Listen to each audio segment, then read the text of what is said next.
The three biggest mistakes artists make. The art world is vast, mysterious, and often intimidating for emerging artists.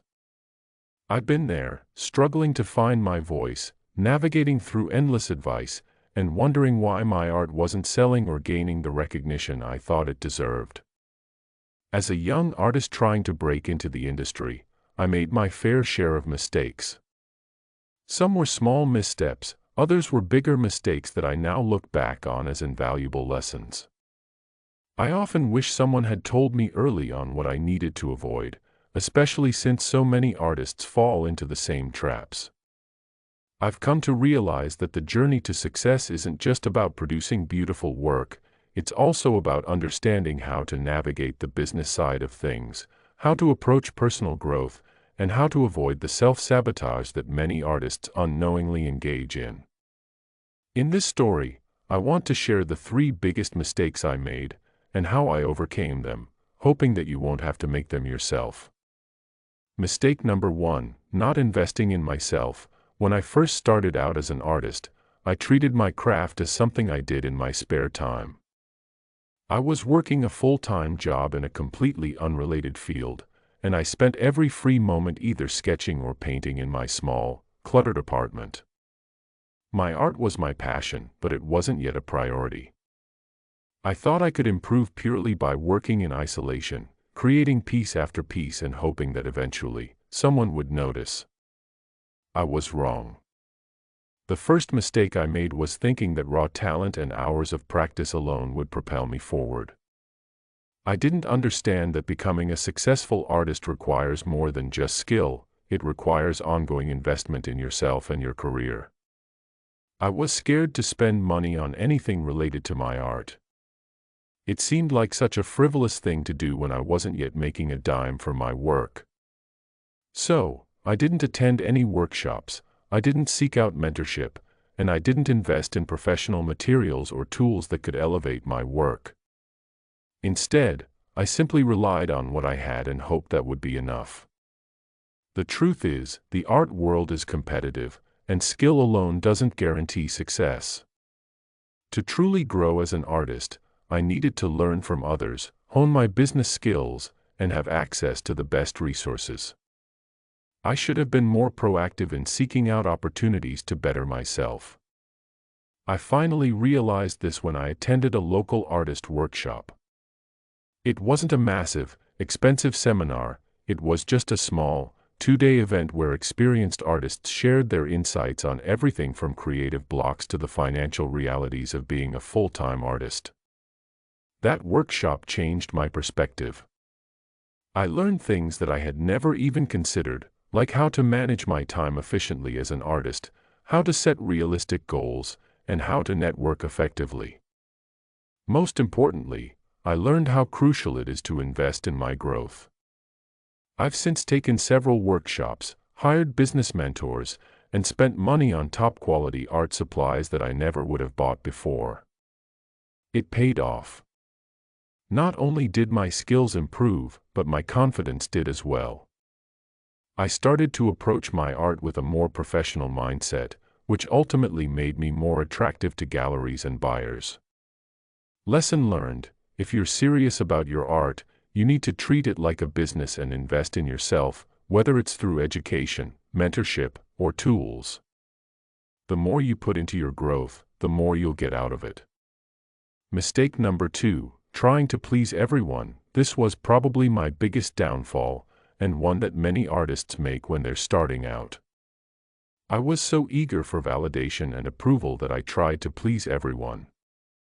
I wanted to create work that was universally loved, thinking that if I just created what the masses wanted, I would find success. The result was a collection of pieces that felt inauthentic and disconnected from who I really was as an artist. I started to notice that the art I was creating wasn't resonating with me the way it used to. I would follow trends, paint the things I thought people would like, and even change my style to fit into a more marketable mold. It wasn't that I didn't enjoy the process of creating, it was just that I lost sight of the passion that had initially drawn me to art. The turning point came one day when I received feedback from a fellow artist who had been in the industry much longer than I had. She looked at one of my pieces, a vibrant, abstract painting, and immediately pointed out that it didn't feel like my voice. She was right. It was a painting I had made because I thought it would sell, not because it was something I was genuinely passionate about. She told me something I'll never forget: people can sense when you're not being authentic. If you're trying to please everyone, you'll end up pleasing no one. That was a reality check for me. I had been chasing external approval, and in doing so, I lost my connection to my art. Once I realized this, I made the conscious decision to create what truly inspired me, even if it wasn't the most marketable. I embraced the uniqueness of my style and stopped worrying about what others thought. The change was profound. Not only did my work become more fulfilling to create, but it also started attracting a more loyal and passionate following. The buyers who were drawn to my art weren't just purchasing something for the sake of decor, they were connecting with the story behind it. I realized that being authentic to my artistic vision was more important than trying to fit into a box that someone else had created. Lesson learned: it's easy to fall into the trap of trying to please everyone, but that approach will never lead to long-term success. Be true to yourself, create what you love, and the right audience will find you. Mistake number 3, avoiding the business side of art. As much as I loved creating, I loathed the idea of dealing with the business side of things. For a long time, I convinced myself that if my art was good enough, it would speak for itself. I didn't want to deal with the marketing, the pricing, or the sales. I was uncomfortable with self-promotion and thought that it somehow diminished the integrity of my work.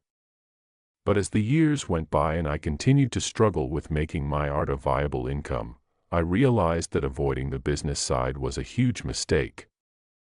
I was leaving money on the table because I hadn't learned how to market myself effectively. It wasn't until I took the plunge and enrolled in a business course for artists that I understood just how crucial it was to learn how to sell my work. The course taught me everything from pricing strategies to marketing tactics, to how to network and negotiate with galleries. I learned that promoting your art isn't about bragging or selling out, it's about ensuring your work gets the visibility it deserves. One of the biggest shifts I made was getting comfortable with the idea of self-promotion. Instead of waiting for someone else to discover me, I took charge of my own destiny. I built a website, started using social media to showcase my work, and learned how to talk about my art in a way that felt authentic and professional. I began to treat my art like a business, and my art sales followed suit. Lesson learned: it's not enough to be a talented artist. You need to learn the business side of things: marketing, pricing, networking, and self-promotion. Your art won't sell if you don't actively work to get it in front of the right people. Looking back, I can't help but laugh at how naive I was when I first started. I made mistakes, and plenty of them. But each mistake was a valuable learning experience, and each misstep was a stepping stone that helped me grow. If I had known then what I know now, I could have avoided a lot of frustration and doubt. If you're an artist struggling with the same challenges I faced, know that you're not alone. The journey to success is filled with bumps and detours, but the key is to keep learning, keep growing, and keep moving forward. Avoid the mistakes I made, invest in yourself, stay authentic, and embrace the business side of art. Your talent and passion deserve to be seen, and if you approach your career with the right mindset, success will follow. So, don't wait. Start today. Every like and subscribe brings us closer to more artists in need of encouragement. Comment below which kind of success stories you want to hear next.